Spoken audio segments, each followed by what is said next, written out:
তো এবার সাকিব হবে কার?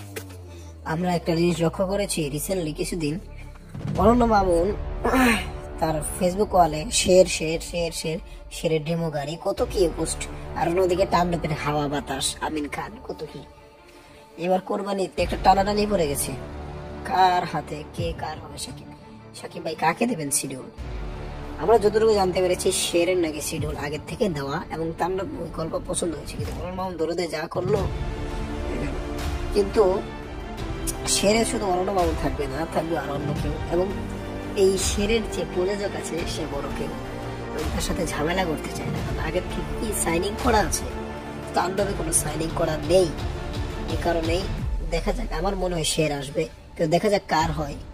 আবার কেউ কেউ বলছে তাণ্ডব আসবে, তো আপনি লিখে রাখেন শেরই আসতে পারে, অনেকটাই সেদিকেই আর কি ঘুরতেছে সবকিছু। থ্যাংক ইউ, ধন্যবাদ।